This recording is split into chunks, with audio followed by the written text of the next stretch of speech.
leave you in suspense here. Okay, so geriatrics, this is going to be, we're going to talk about dementia at the end, so there'll be a couple new drugs, like 2 to think about with geriatric, and I think dementia is pretty straightforward. Unfortunately, I would say it's straightforward because there's not a lot of good options for people with dementia.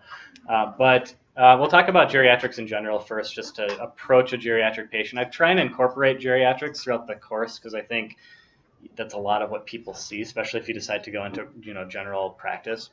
But just some stats. The U.S. will have 50 million people over 65 by 2020, and of course increasing there. And people are living longer. There's higher amounts of people in these older age brackets, and there's some more interesting stats on there. So when it comes to money, a lot of money is of course spent on people in later years of life. It makes sense because that's when illnesses tend to hit us.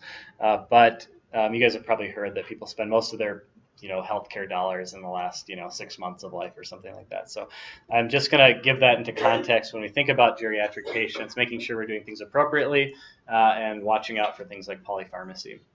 So optimizing your pharmacotherapy is key. So effective medications, appropriate duration, just like anyone else. You want to treat your geriatric patients just like everybody else. However, problem is that they might be more complicated. They might have more comorbid diseases than a younger patient. And also side effects are much more pronounced. So it can be difficult to get the same therapeutic response in an older adult as you could in a younger adult with the same dose because they can't tolerate the side effect profile. And that requires sometimes adjunct therapy, and you end up with polypharmacy just by the nature of the beast. So it's unfortunate, but sometimes it's essential. Dose adjustment. So something to think about. I've hopefully pounded in renal dysfunction and checking renal function before prescribing lots of medications throughout this year. But just for an example, if you look at like a 65-year-old woman and calculate her creatinine clearance, you get 53 mils per minute, which is still pretty decent, but a 85-year-old woman with a normal serum creatinine, same weight and everything, 38 mils per minute. So that calculation and how we calculate not only creatinine clearance via the Cockcroft-Gault, but also the GFR, it's a very heavily weighted on age. So if somebody's age is going to skew that calculation quite a bit. So my point in this is that whenever you have somebody like over 80 and you're prescribing any medication, even if they look amazingly healthy for over 80, you have to think about renal function because you could be missing something, could be dosing something inappropriately. Hepatic dysfunction is a lot more nebulous as far as how we change doses of medications. And when it comes to hepatic dysfunction, it's more or less just a rule of thumb. Like if something's heavily metabolized via the liver, you might want to consider dose adjusting it down for an older patient, but there's no guidelines stating that. Where we have really firm, renal dysfunction, renal clearance is this, dose it this way as opposed to the standard dosing. A lot of that's very clear if you look at a drug monograph, whereas hepatic dysfunction is all over the place. So something to think about, just not quite as important as far as dosing goes. And then lower body mass too. So somebody with less muscle mass, lower body mass in general, might not need as much drug to get the same therapeutic benefit. Other pharmacoeconomic changes I've listed here. Poor GI absorption happens with age too, so that's something to think about with drugs with limited bioavailability to begin with. Increased adipose and less muscle, again, changing distribution. And then thinner skin, so transdermal patches, just think about that. They might absorb it more readily or more rapidly than somebody without it. It's like fentanyl patches or other things like that could be more toxic potentially to an older adult. All right, so absorption, some other things to think about. Iron, vitamin B12, calcium will all decrease, and you get slower GI emptying, making NSAIDs potentially sit around in the GI tract longer, so a higher risk for GI bleed. Caution using patches in thin, frail patients, I kind of said that already. As far as distribution goes, lipid-soluble medications will generally go up a little bit. So again, we're going to talk about benzodiazepines in more detail during psych, but diazepam, for example, is a really lipophilic benzodiazepine. And then there's a group of benzodiazepines called LOT, which stand for lorazepam, oxazepam, temazepam, which again, we'll come back to, so don't worry about it too much. But the point is to pick drugs. If you know that there's a class of drugs where some are more lipid soluble, some are maybe not, maybe pick one that's not going to have as much of a lipid solubility issue, because if it's highly lipid soluble, it's going to increase the half-life, exposure, and side effects of the patient, whereas non-lipid soluble benzos won't have that same effect as much. Lower amounts of serum albumin and other protein binding or proteins that bind up drugs will have a decreased level in older adults. So phenytoin, warfarin, There's a lot of other drugs, a lot of other anti-epileptic drugs fall into that category too. Metabolism, first pass reduction. So like morphine has a lot of first pass metabolism. It's responsible for pushing it down its pathway to excretion, so people can get a little bit toxic on morphine. We tend to like maybe some of the other opioids in older adults, like hydromorphone. Doesn't have quite as many kinetic issues. Fentanyl is actually quite good too. Doesn't have as many kinetic issues with that either. Excretion, renal dosing is the big one here, of course. So again, think about your patients, and you don't necessarily have to have a serum creatinine. Let's say, again, you have that 85-year-old man in your clinic. You want to start him on a new drug. It's renally dose adjusted. You don't have a recent serum creatinine. You aren't really in a position to get one quickly. Just plug in one and see what happens with the equation. You can play with the number a little bit too and tweak it just to see how it changes it. So I always use that as sort of as a litmus test and see how far down are they on the list, or maybe they're fine. You know, if they're heavier, they might actually calculate just fine, maybe normal dosing, but it all depends on what they're doing. And this isn't like a rule of law, you know, this is an estimation, right, of creatinine clearance, because we can play with these numbers and get really different results. But if you're looking at it purely from a dosing perspective, you want to have all the tools available to you. So at least check it and make sure you're within the ballpark. And then just increase sensitivity again to a lot of medications, which means generally more side effects. All right, some general drug-related problems. So polypharmacy is huge, which by definition is usually use of 5 or more medications, and usually has to do with increasing risks of things like inappropriate and duplicate prescriptions, higher adverse reactions, or adverse drug reactions, and higher risk for drug interactions too. However, we also get the flip side with elderly people too. People think they may not need certain care that's actually proven beneficial in elderly. So underuse of things like aspirin for cardiac prophylaxis or stroke prophylaxis, antihypertensive agents, antidepressants, really big one.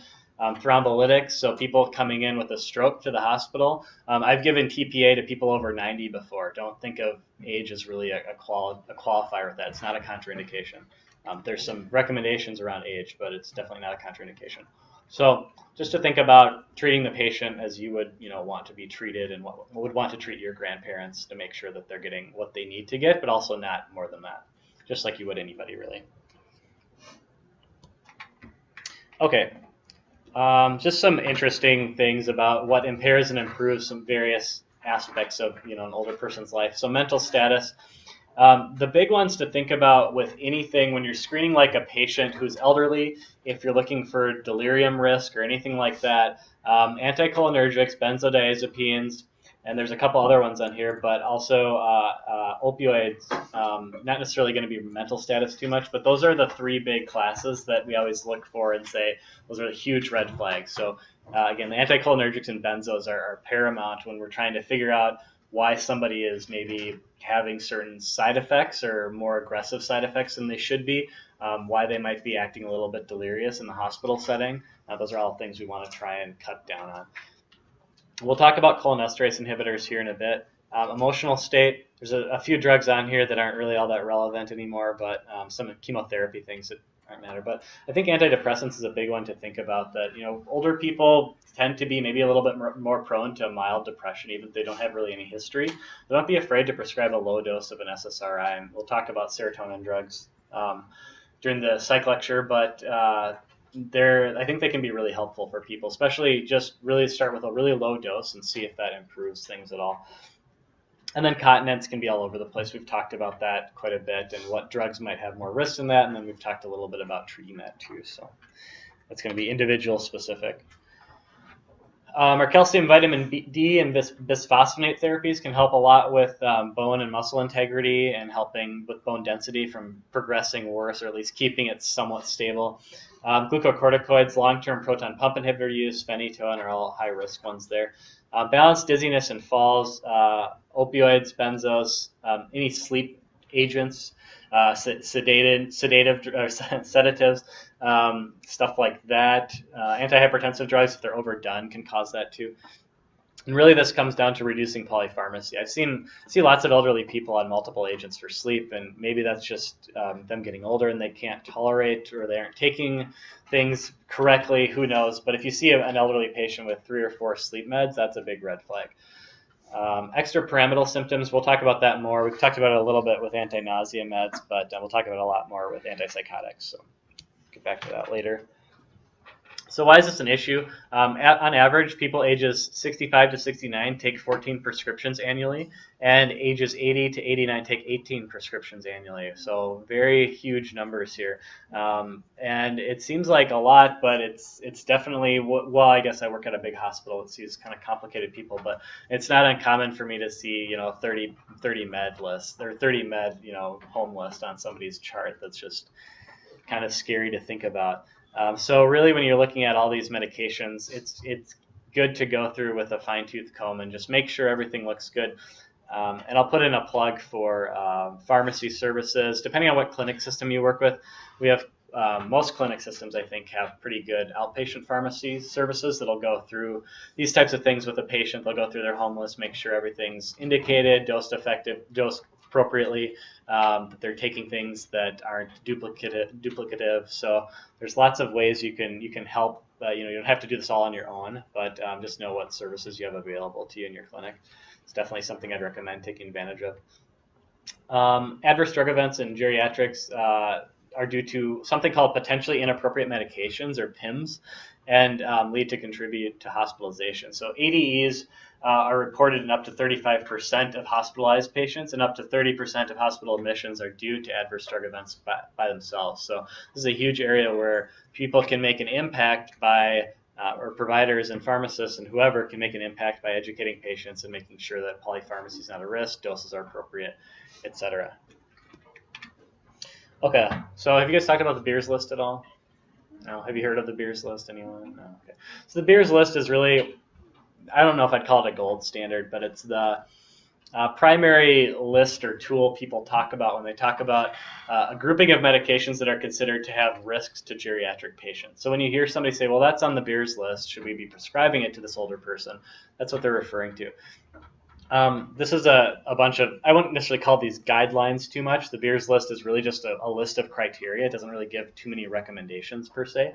But there's some other things too we're going to talk about. So I want to talk about the Beers list primarily because that's the big one we use in the US. However, I'm going to compare it to some of these other ones just to show you a little bit of the differences and where some of its weaknesses are. So really I'm going to give you a summary slide, and that's what we'll focus on. I'm not going to spend too much time on this one here. I stole these slides from a colleague, and he put all these animations in here. But if you want to look at it from a table point of view, this is how they came up with these criteria. So you can see the targeted populations, organization of the tool, like some other things that they talked about too that super important, but keep going here. So these potentially inappropriate medications, or PIMS, the list was originally developed in 1991, and it was really just a list of high-risk medications. That was it. The 2015 version is the most recent one that's come out and has over 50 medications or medication classes divided into 3 different categories. And it's organized according to major therapeutic classes and organ systems. So you see it set up like, if you turn to the first page of the Beers list, it says anticholinergics, and it goes through a list of anticholinergics. So it does it that way, which is okay if you're just searching for a single medication. However, it's one of its big weaknesses is it doesn't really categorize it by disease state management, which I think would be a little more helpful. And if you Google Beers criteria, you should be able to find the PDF if you're interested in looking at it more. I think that's the 2012 one I have a link to, but American Geriatrics should have the 2015 on there too. So these potentially inappropriate medications, or PIMS, and classes to avoid in all older adults, classes to avoid in certain diseases and syndromes, and medication to use in caution. So they have kind of 3 different gradients of criteria depending on how severe. So they'll either say don't use this at all, maybe avoid this with certain comorbidities, or you can use this but just be cautious with it. And so with the Beers list, since 2003, I just want to show you some of the changes that have come up. So a variety of things have been removed from the Beers list. Used to be, so clopidogrel and anticoagulation, for example, used to be on the Beers list. Well, that's depending on what type of comorbidity somebody has. Somebody has atrial fibrillation and they're on anticoagulation, plus they have a history of an MI or a stroke or something, they might be on clopidogrel as well, depending on their risk. So those are things that have kind of gone by the wayside. Things that weren't on the Beers list that have been added, aspirin for primary prevention has been added to the Beers list as a caution to be careful prescribing aspirin because it increased bleeding risk. Some benzodiazepines like clonazepam Newer oral anticoagulants have been added onto it.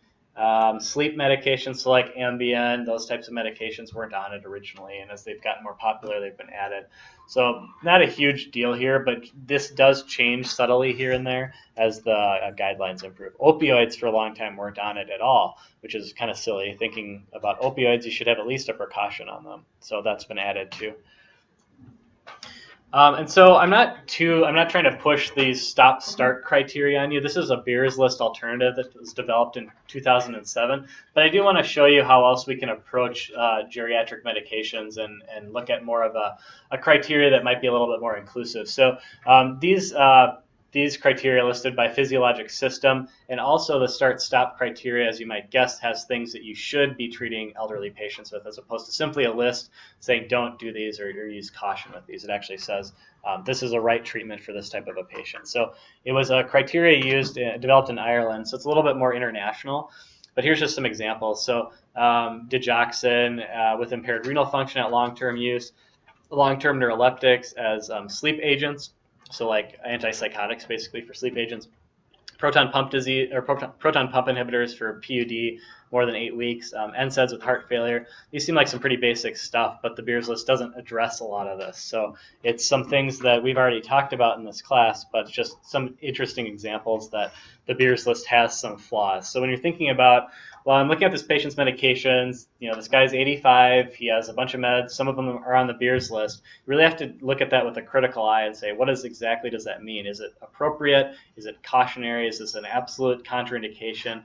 And how to approach it from there. So the other thing I'll point out from the START criteria is just looking at some things it recommends adding. So there's been some debate with older patients on whether or not you should even anticoagulate them with atrial fibrillation, or do you just pursue a rate control strategy because they're at risk for a bleed, and start with say, yes, you do. The evidence shows you do. So they actually make, again, recommendations to add medications on board with a current existing regimen. Statin therapy for patients as well, depending on if they meet those criteria, was an example from the START criteria. Fiber supplementation for chronic diverticulitis, calcium and vitamin D. Again, some really basic stuff for the most part, and common sense more or less, but not addressed by the Beers criteria. I'm going to skip this slide. I don't think it's all that relevant. Don't worry about it. It's just some stat stuff. Again, I stole these slides from somebody else. So stop versus Beers. I've talked about some of these originally, but if you think about the differences, just to get a little bit more detailed, the current literature includes START criteria comparisons because there isn't really an equivalent of it with the Beers. So that's one of the big weaknesses of Beers. It doesn't have anything that says, yes, you should do this in elderly patients. So if you looked at some examples here, I'll just slip down to the third bullet point. 151 out of 329 adverse drug events were deemed avoidable and likely contributed to hospitalizations in one study they looked at. And comparing the two different criteria, so stop with Beers, stop detected 94 and Beers detected 34 at the time of publication. So the Beers 2015 upgrade did adopt some of this different criteria that the stop criteria, or that the stop list added to theirs, but it was an interesting thing that says that the Beers criteria isn't infallible. So that's the point I'm trying to get across here, is that while it's a helpful tool, it doesn't mean that it's something we should take to the bank as an absolute law. It's definitely not a guideline, I wouldn't say. It's not like you have to do this. I guess no guideline says you have to do anything. That's what a guideline is, right? But a guideline, as far as the criteria, again, it's just criteria that you should review. Some more, if you want to look at the common issues that was detected during the studies, you can see what were the more common side effects they found, or the more common inappropriate medications that they found on patients. So things that could potentially put people at risk. So you've got benzodiazepines, you've got loop diuretics, monotherapy hypertension, stuff like that that they dug up in a variety of different patients here. All right, so ultimately, is one criteria better than the other? Should we be using the Beers list? Should we care about the Beers list? Well, the Beers is a pretty inclusive list of medications to avoid. It's long. It's got a lot of stuff on there, so it's a good source of information. And it has been vetted through a number of different expert panels and statistical analysis. It's been used for years. The Beers list is very common, so if you hear Beers list, it's a common U.S. medicine tool that we use. However, it's not easy to use. You have to search through it. You have to really cross-reference a list. If you really were going to check everything off on your patient's list, you have to go through a lot on the beers list. It's not the most convenient thing to use. It doesn't really take